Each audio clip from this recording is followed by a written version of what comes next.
Olá, meu querido, tudo bem com você? Tudo bem? Graças a Deus, graça e paz para todos nós.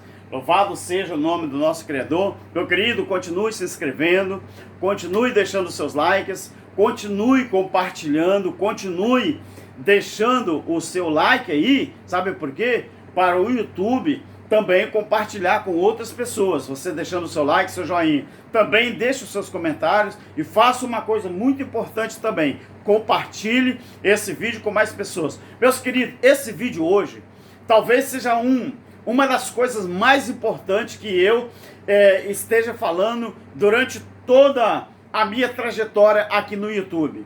Eu quero falar sobre uma história que ela se repete há milênios, há anos. Eu quero falar sobre 3 prisões, 3 negociadores e os mesmos reféns.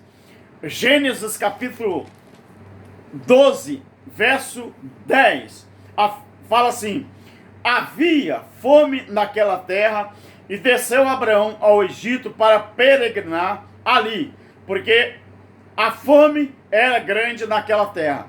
Meu querido, Abraão, ele precisou sair de Harã para ir à terra do Egito para peregrinar. Mas qual foi o motivo que fez Abraão sair da terra de Harã para ir peregrinar no Egito? A fome que assolava a terra de Harã. Então, meu querido, Harã havia fome, então Abraão teve que descer ao Egito para peregrinar. Não era para ser escravo, era para peregrinar. Quando você chega aqui em Gênesis, no capítulo 15, verso 13, fala assim: então disse o Senhor a Abraão: sabe, com certeza que peregrina será a tua terra, será a tua descendência em terra alheia, e será reduzida à escravidão, e será afligida por 400 anos. Nessa aliança que Deus faz com Abraão aqui, Deus está falando que a descendência de Abraão iria ser afligida numa terra estranha por 400 anos. Deus disse a Abraão que a descendência dele iria ser afligida, iria ser escravizada por 400 anos. Isso aqui, meu querido, foi escrito 1450 anos antes de Cristo. Quando você chega no capítulo 21, por exemplo, no capítulo 21, aqui está a minha Bíblia, no capítulo 21, por exemplo, de Gênesis, Isaac nasce. Isaac é o herdeiro legítimo de Abraão. Então, quando você chega no capítulo 25 de Gênesis, Isaac, ele com 40 anos, ele casa com Rebeca, e a qual lhe dá 2 filhos. Rebeca dá 2 filhos a Isaac. Quais são os filhos? Jacó e Esaú. Então, quando nós chegamos no capítulo, por exemplo, 35 de Gênesis, nós temos os 12 filhos de Jacó, que são os 12 bisnetos de Abraão, inclusive José. José, você conhece a história, não é? Quando ele foi vendido pelos seus irmãos, com 17 anos de idade, ele foi levado pelos ismaelitas, né, lá para o Egito, e ele se torna lá no Egito, o menino com 17 anos, ele se torna o segundo homem mais importante do Egito, ficando atrás só do rei do Egito, Faraó. Então, meu querido, nesta trajetória, quando Jacó, ele tem ali os 12 filhos, ele dá 12 filhos a ele mesmo, e ele dá 12 netos para Isaac e 12 bisnetos para Abraão. Então o que acontece aqui? Quando chega José, você conhece a história, a sua trajetória, então nós observamos que passa a história de José. Nós chegamos então em Êxodo no capítulo 1, observe Êxodo capítulo 1, do versículo 5 até o 25, nós temos aqui o quê? A partir do 5, todas as pessoas, pois, que descenderam de Jacó foram 70. José estava no Egito, faleceu José e todos seus irmãos, e toda aquela geração. Mas os filhos de Israel frutificaram e aumentaram muito, multiplicaram-se e tornaram-se sobremaneira fortes, e de modo que a terra se encheu deles. Você conhece a história aqui. Então, o povo de Israel, depois, quando a partir do momento que Abraão entrou lá no Egito, então quando esse menino fica grande, quando Jacó, ele já é pai de 12 filhos, então lá no Egito esses meninos já estavam pais de família, já eram 12 os filhos de Jacó, então 12 príncipes. Então essa nação, os hebreus, começou-se a crescer de uma maneira que começou a causar admiração no rei, Faraó. Aí ele propôs o quê? Olha, vamos chamar as duas parteiras aqui do Egito e vamos pedir a Sifra e Puá para que os filhos de Israel, eles estão multiplicando muito rápido e eles estão ficando mais fortes do que nós. Então vamos colocar um fim nisso. Aí a Bíblia diz, no versículo 8, que levantou-se um novo rei sobre o Egito, que não conheceu José, não queria nem saber da história que se passou, se José beneficiou o Egito em muita coisa lá, você conhece a história. Então, esse camarada, ele começou a fazer o quê? Construir cidades e começou a escravizar o povo de Israel. Então, nesse cenário aqui, quando os filhos de Israel começaram a ser escravizados, surge no cenário o primeiro negociador para libertar os irmãos hebreus lá do Egito. Quem era o negociador? Moisés, o primeiro negociador que foi negociar aquele tipo de escravidão, escravidão física. Então, Moisés surgiu e foi preparado para negociar essa escravidão. O que aconteceu? Negociar essa liberdade. Em Êxodo 2, 12 e 37, é feita então esta negociata. Êxodo 12 e 37. Partiram os filhos de Israel de Ramsés. Eu estou adiantando, meu querido, para o vídeo não ficar muito grande. Então, partiu para Sucote, cerca de 600 mil a pé, somente os homens, sem contar milhares de crianças, mulheres e crianças. Então, meu querido, nesse cenário, Moisés surge, é o primeiro negociador. A negociação foi feita e adquiriram então a liberdade.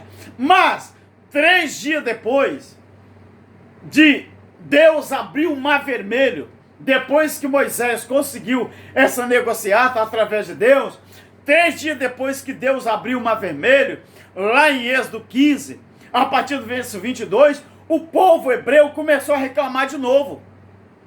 Então, quando nós chegamos em Êxodo capítulo 19, Deus elege Israel como povo peculiar dele e reino sacerdotal.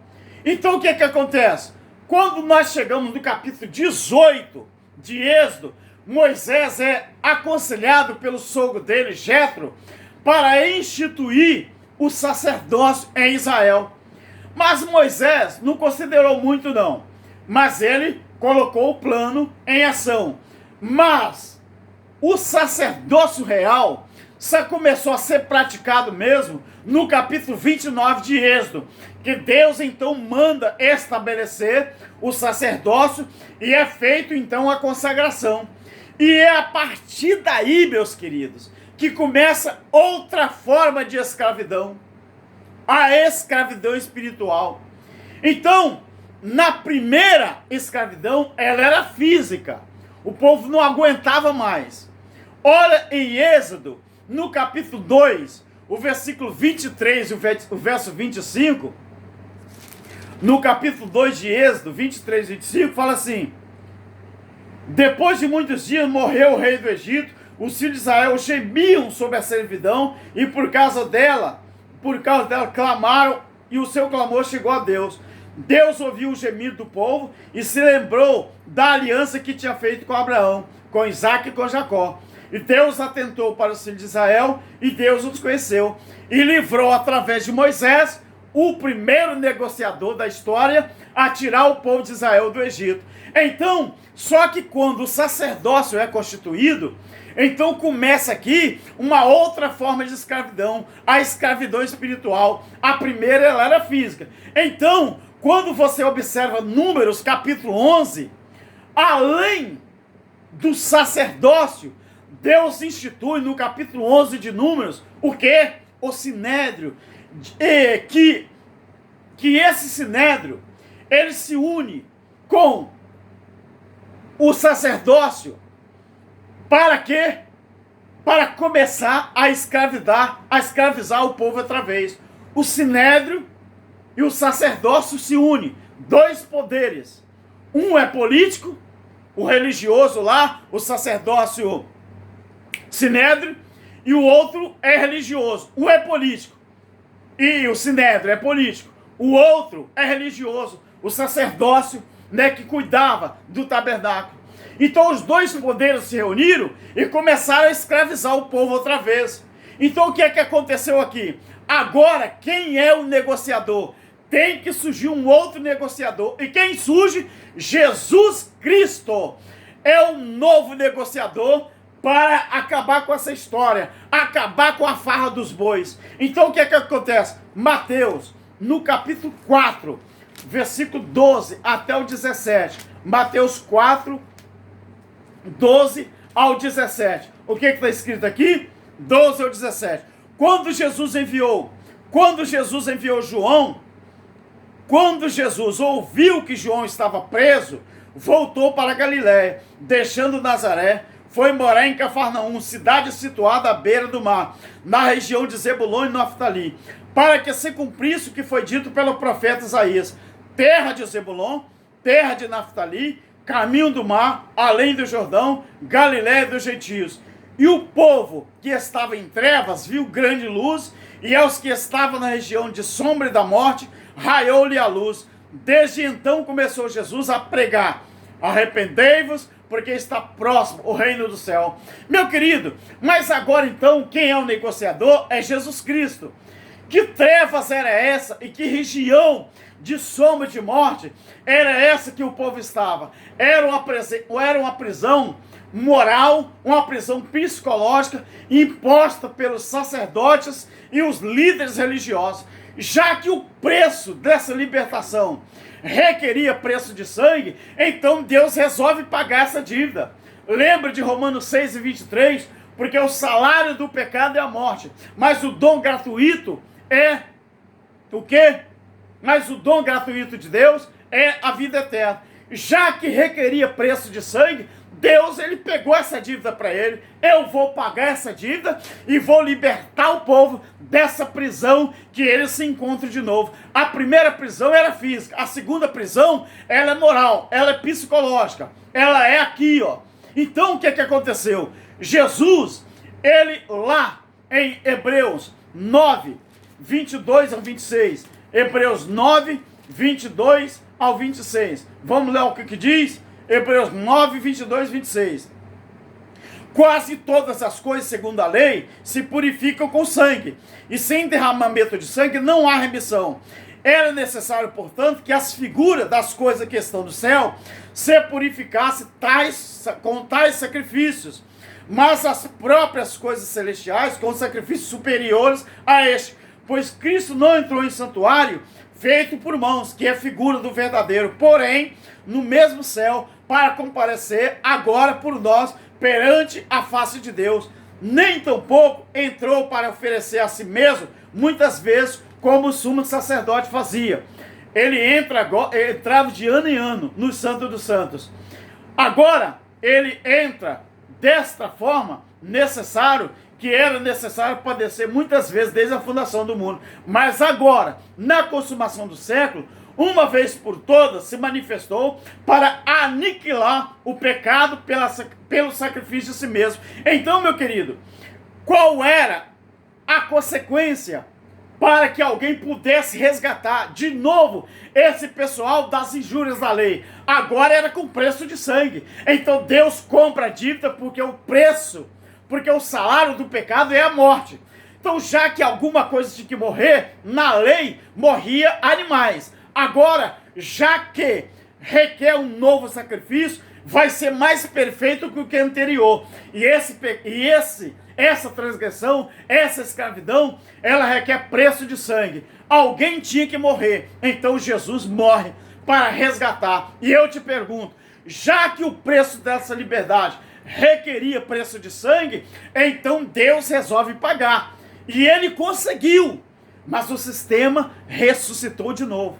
Agora, o problema do pecado, ressuscitaram de novo. Jesus pagou o preço, ressuscitou, nos resgatou, mas o sistema de novo prendeu as pessoas nas vãs filosofias, nas ordenanças da lei de novo.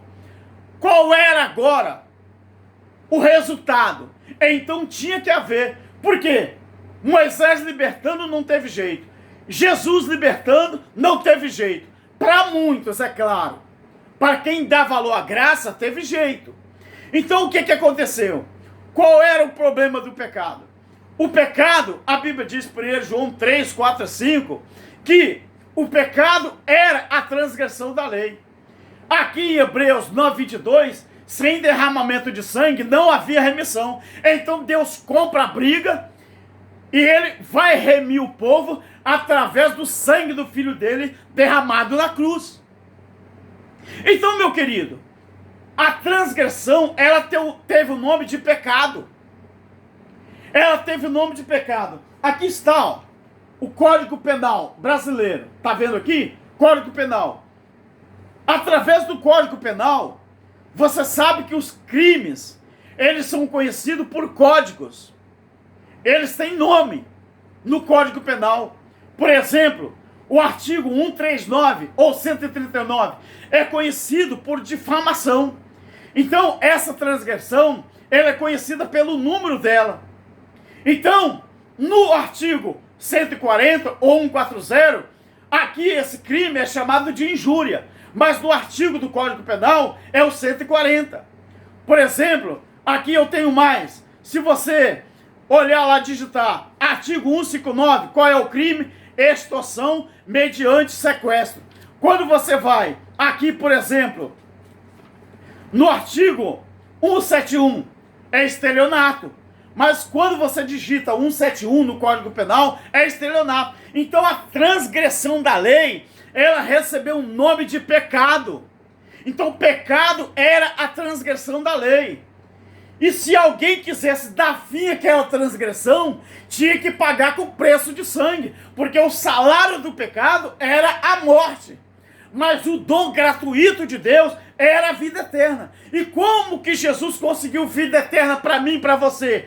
Pagando o preço. E qual era o preço? Qual era o valor? A remissão dos pecados, ele só era conseguido através de morte. Mas morte de quem?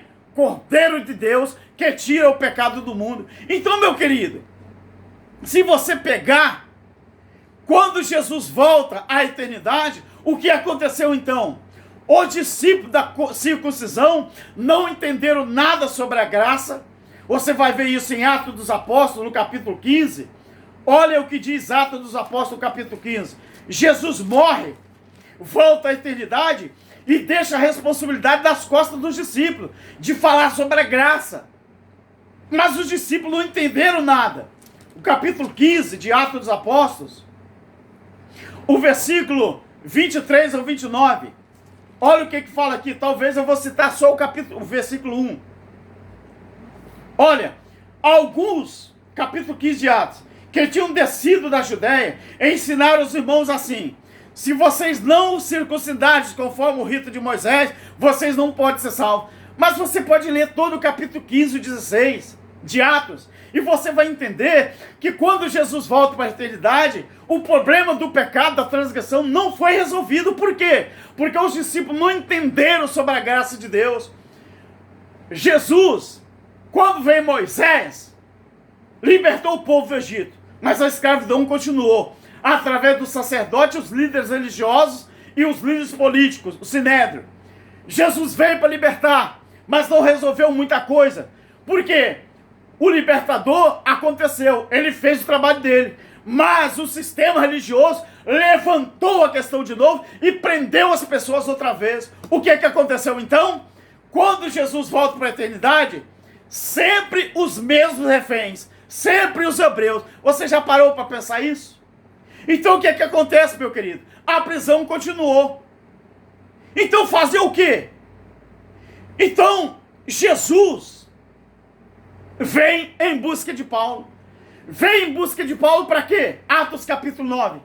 Para então ele fazer uma nova negociata. Moisés, o primeiro negociador. Jesus, o segundo negociador. Agora vem Paulo como o segundo negociador, o terceiro negociador. 3 prisões, 3 negociadores e os mesmos reféns. Sempre os hebreus. Agora Paulo, em Gálatas capítulo 1, ele fala, então, para que ele veio? Ele fala assim, olha meus queridos, eu vou falar uma coisa para vocês. Eu vim pregar para vocês, não é um evangelho que foi dado pelos homens, não. Ele fala assim, eu vim pregar um evangelho para vocês, a prova é Deus, capítulo 1, a partir do versículo 15. Mas quando a prova é Deus, que desde o ventre da minha mãe me separou, me chamou pela graça para revelar seu filho em mim, para que fosse pregado entre gentios, eu não considerei carne nem sangue. Então Deus, Jesus, ele veio ao encontro de Paulo, porque Paulo precisava negociar de novo e precisava libertar as pessoas de quê? Daqueles rituais das ordenanças da lei, porque os discípulos não tinham entendido. Então, após, meu querido, 2000 anos, e essa prisão aqui, ela é espiritual. Essa prisão que Paulo veio libertar, ela é espiritual. A primeira era física, Moisés libertou. A segunda, ela era moral, ela era psicológica, Jesus libertou. Agora, vem uma prisão espiritual, que muita gente diz que você não vai ser salvo se você não continuar praticando as ordenanças da lei, se você não praticar dízimo, se você não praticar batismo nas águas, oblação, se você não praticar o quê? Campanha, monte, jejum, essas coisas. Então Paulo veio como o terceiro negociador. Agora, meus queridos, o filme, ele se repete. E é quem Deus está levantando. Quem são agora os negociadores? E esse aqui, meu querido, esses 3 negociadores, parece que não resolveu muito. Mas é só desses 3 negociadores que eu queria falar. Mas existe o 4º negociador. Mas eu só falo, nesse vídeo é só 3. Moisés, Jesus e Paulo. Mas agora, depois que Paulo morreu, o evangelho da graça ficou oculto de novo. E agora, em pleno século 21, 2000 anos depois de Paulo, os ensinadores da graça têm se levantado por Deus para ver se de novo começam a libertar pessoas do sistema religioso que foi instituído pelos líderes religiosos do século 21. Desde 1830, quando John Nelson Darby implantou a doutrina da arrebatamento físico da igreja, dos futuristas, a doutrina futurista, o que aconteceu? Muitas pessoas, eles regrediram a lei, regrediram as ordenanças da lei, e está aí esse sistema que nós estamos vendo. Meu querido, eu quero te pedir uma coisa, os ensinadores da graça estão sendo levantados, e eu me orgulho por fazer parte desse exército de Deus que está aí para pregar o evangelho para todos aqueles que quiserem entender as verdades da palavra de Deus. Fique com Deus, medita nisso, tá? 3 prisões, 3 negociadores e os mesmos reféns. No passado, eram os hebreus. No tempo de Deus, de Jesus, era os judeus, os israelitas, que são o mesmo povo. E agora é o novo Israel de Deus. Gentios e judeus, tudo junto. Muita gente ainda sendo escravizado, porque não entenderam a mensagem da graça de Deus. Espero que você, meu querido, tenha um bom estudo, tenha uma boa reflexão e aprenda cada dia mais. Obrigado, fique na paz, fique com Deus. Graça e paz. Amém.